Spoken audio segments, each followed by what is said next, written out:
Snow White.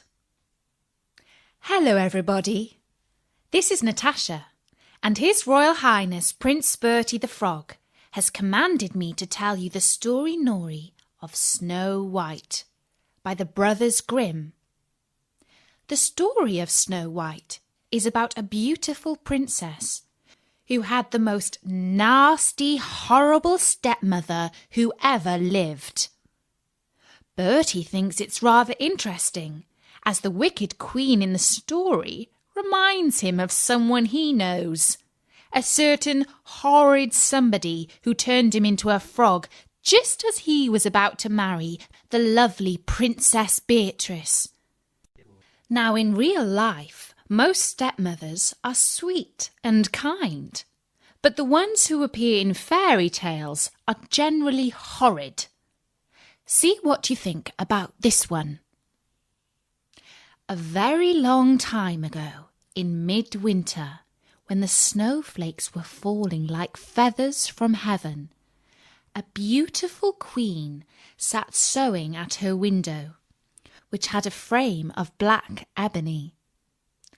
As she worked, she looked sometimes at the falling snow, and it happened that she pricked her finger with her needle, so that 3 drops of blood fell upon the snow. The queen said to herself as she looked at it, "Ah me, if only I had a dear little child who had skin as white as the snow, lips as rosy as the blood, and hair as black as the ebony window frame." Soon afterwards she had a little daughter, with skin white as snow, lips rosy as blood, and hair as black as ebony, and she was therefore called Little Snow White. But alas, when the little one was born, the good queen died. A year passed away, and the king took another wife. She was a beautiful woman, but proud and haughty, and she could not bear that anyone else should surpass her in beauty. She had a mirror, and when she stood in front of it and asked, "Mirror, mirror upon the wall, who is the fairest of us all?" the mirror answered, "Thou, O Queen, art the fairest of all."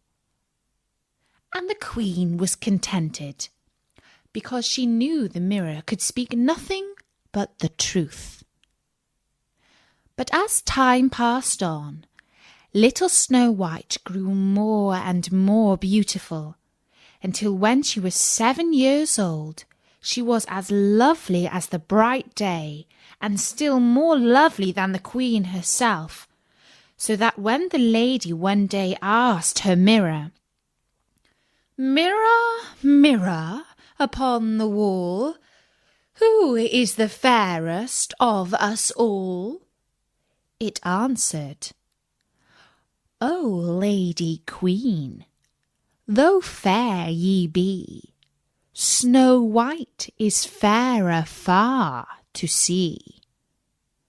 The queen was shocked, and grew yellow and green with envy.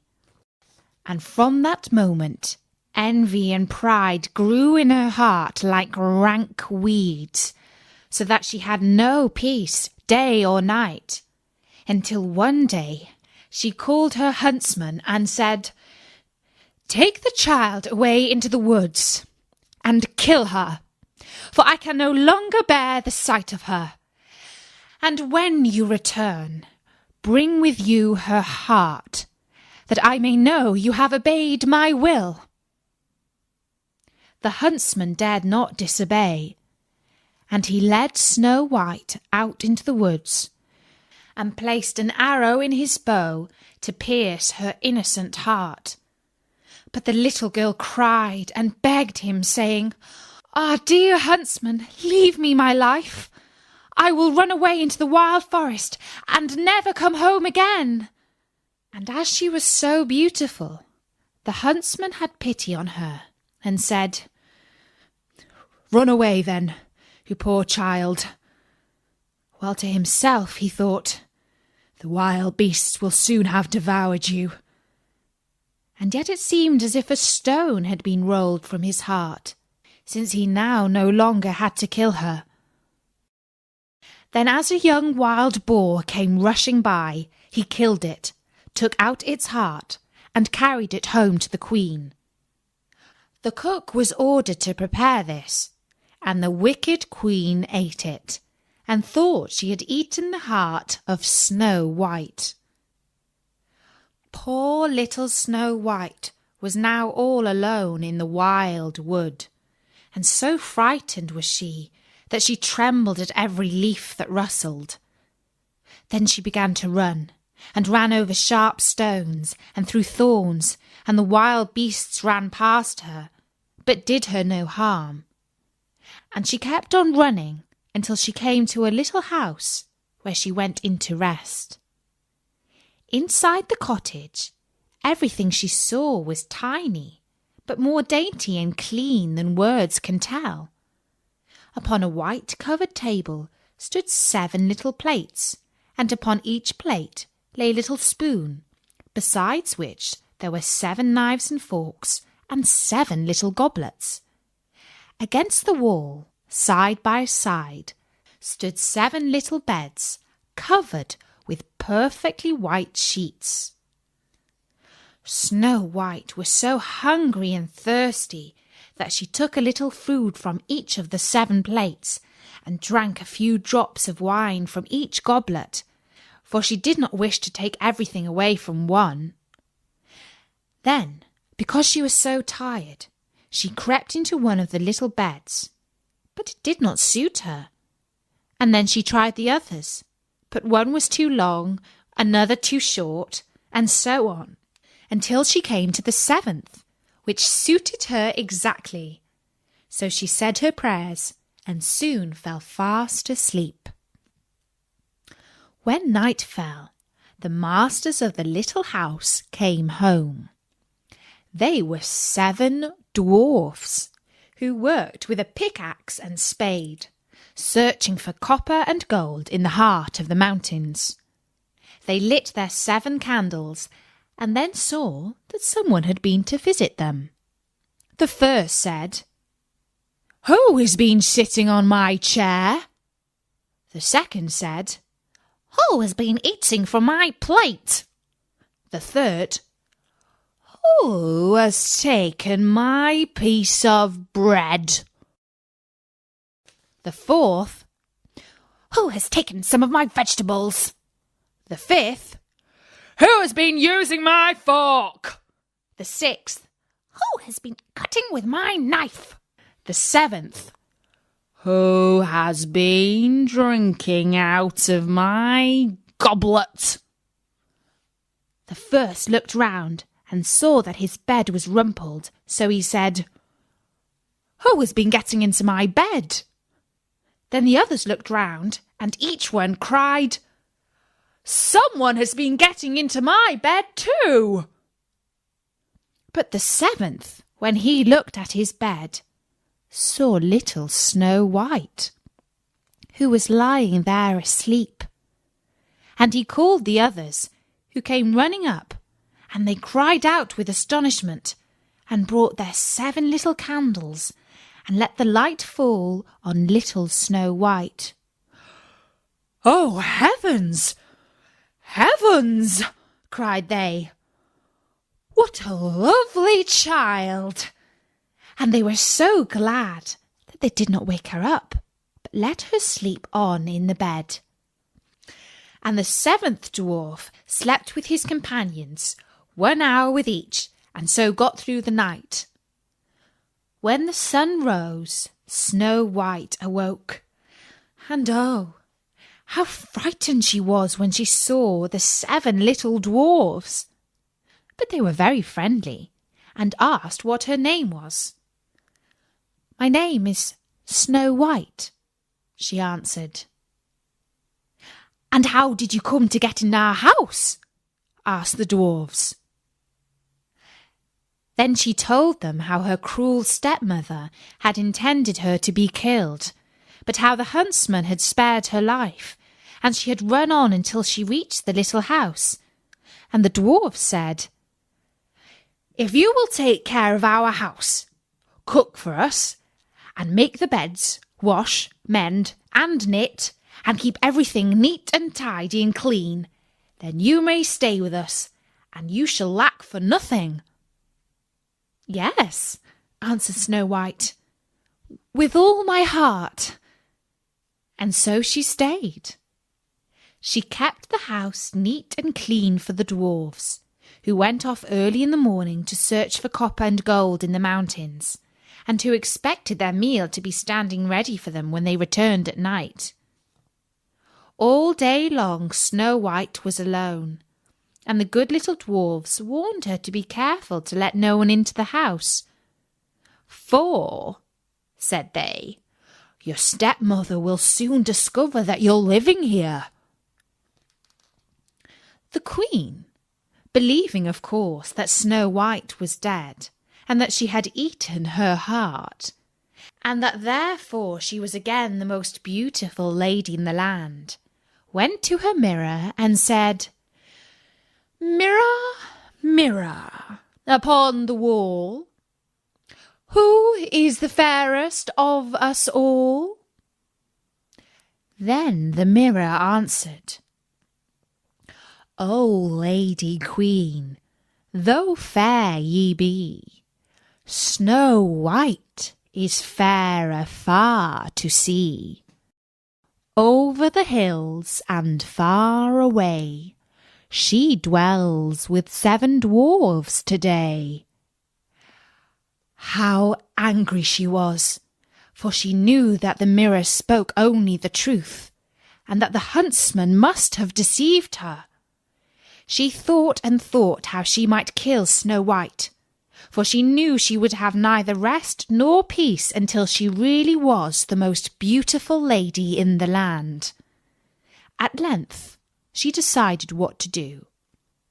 She painted her face and dressed herself like an old peddler woman, so that no one could recognize her, and in this disguise she climbed the 7 mountains that lay between her and the dwarf's house, and she knocked at their door and cried, "Pretty things to sell, very cheap, very cheap." Snow White peeped from the window and said, "Good day, good wife, and what are your wares?" "All sorts of pretty things, my dear," answered the woman. "Silk and laces of every colour," and she held up a bright-coloured one made of pleated silks. "Surely I might let this honest old woman come in," thought Snow White, and unbolted the door and bought the pretty lace. "Dear, dear, what a sight for sore eyes you are, child," said the old woman. "Come, let me lace you properly for once." Snow White had no suspicious thoughts, so she placed herself in front of the old woman that she might fasten her dress with her new silk lace. But immediately the wicked creature laced her bodice so tightly that she could not breathe, and she fell down upon the ground as though she were dead. "Now," said the Queen, "I am once more the most beautiful lady in all the land." When the dwarfs came home, they were very grieved to find their dear little Snow White lying upon the ground as though she were dead. They lifted her gently, and seeing that she was too tightly laced, they cut the silken cord, where she drew a long breath, and then gradually came back to life. When the dwarfs heard all that had happened, they said, "The peddler woman was certainly the wicked queen. Now take care in future that you open the door to none when we are not with you." The wicked queen had no sooner reached home than she went to her mirror and said, "Mirror, mirror upon the wall, who is the fairest of us all?" And the mirror answered as before, "O Lady Queen, though fair ye be, Snow White is fairer far to see. Over the hills and far away, she dwells with 7 dwarfs today." The blood rushed to her face as she heard these words, for she knew that Snow White must have come to life again. "But I will manage to put an end to her yet," she said. And then, by using her witchcraft, she made a poisonous comb. Again she disguised herself, climbed the 7 mountains, and knocked at the door of the 7 dwarfs' cottage, crying, "Pretty little things to sell, very cheap today." Snow White looked out of the window and said, "Go away, good woman, for I dare not let you in." "Surely you can look at my goods," answered the woman, and held up the poisonous comb, which pleased Snow White so well that she opened the door and bought it. "Come, let me comb your hair in the newest way," said the woman, and the poor unsuspicious child let her have her way. But no sooner did the comb touch her hair than the poison began to work, and she fell fainting to the ground. "There, you model of beauty," said the wicked woman. "You are done for at last."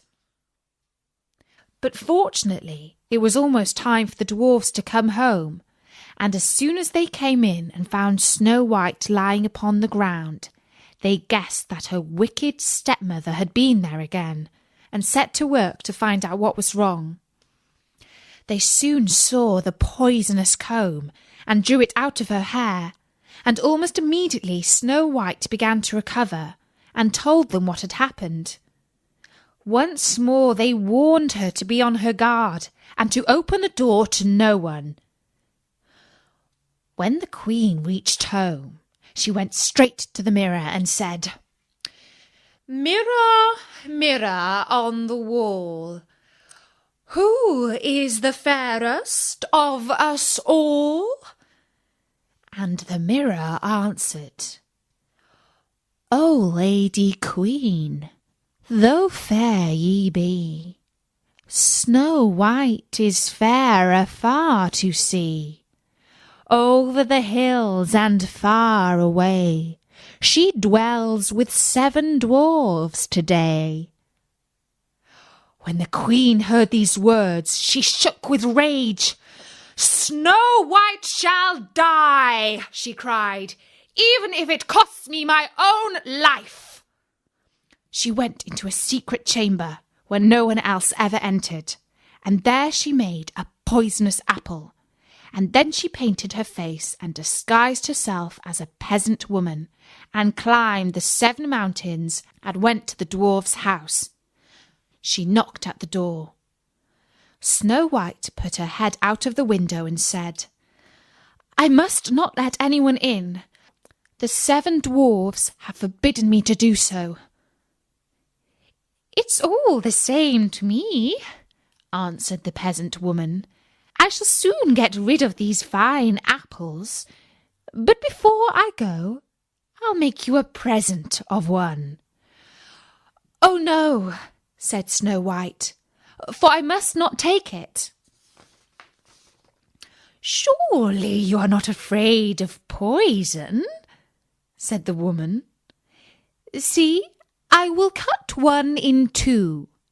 The rosy cheek you shall take, and the white cheek I will eat myself."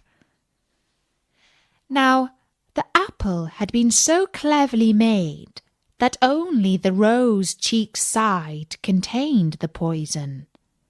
Snow White longed for the delicious-looking fruit, and when she saw that the woman ate half of it, she thought there could be no danger, and stretched out her hand and took the other part. But no sooner had she tasted it than she fell down dead. The wicked queen laughed out loud with joy as she gazed at her. White as snow, red as blood, black as ebony. This time the dwarves cannot take you. And she went straight home and asked her mirror, Mirror, mirror upon the wall, who is the fairest of us all? And at length it answered, Thou, O Queen, art fairest of all. So her envious heart had peace at last, as much as an envious heart can have peace. When the little dwarfs came home at night, they found Snow White lying upon the ground. No breath came from her parted lips, for she was dead. They lifted her tenderly and sought for some poisonous object which might have caused the mischief, and laced her frock, combed her hair, and washed her with wine and water, but all in vain. Dead she was, and dead she remained. They laid her upon a bier, and all 7 of them sat round it, and wept as though their hearts would break for 3 whole days. When the time came that she should be laid in the ground, they could not bear to part from her. Her pretty little cheeks were still rosy red, and she looked just as though she was still living. We cannot hide her away in the dark earth, said the dwarfs. And so they made her a transparent coffin of shining glass and laid her in it, and wrote her name upon it in letters of gold, and that she was the king's daughter. Then they put the coffin out upon the mountain top, and one of them always stayed by it and watched it. And birds came too, and wept for Snow White, first an owl, then a raven, and last a dove. For a long, long time, little Snow White lay in the coffin, but she did not change. She only looked as though she slept, for her skin was still as white as snow, her lips as red as blood, and her hair as black as ebony. It chanced that a king's son came into the wood and went to the dwarf's house, meaning to spend the night there. He saw the coffin upon the mountain top, with little Snow White lying within it, and he read the words that were written upon it in letters of gold. And he said to the dwarfs, If you will but let me have the coffin, you may ask of me what you will, and I will give it to you. But the dwarfs answered, We would not sell it for all the gold in the world.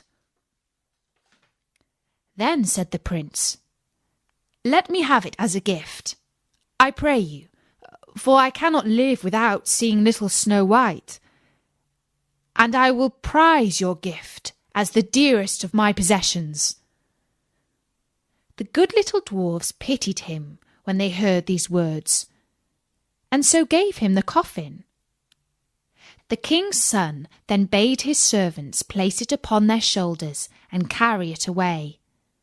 But as they went, they stumbled over the stump of a tree and the violent shaking shook the piece of poisonous apple which had lodged in Snow White's throat out again, so that she opened her eyes, raised the lid of the coffin, and sat up alive once more.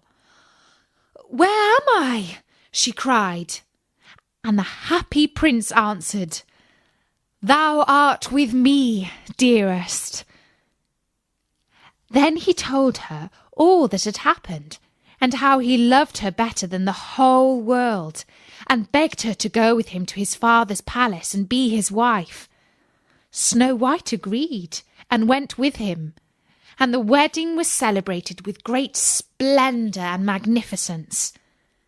Little Snow White's wicked stepmother was invited to the feast, and when she had dressed herself in the most beautiful clothes, she stood before her mirror and said, "Mirror, mirror upon the wall, who is the fairest of all?"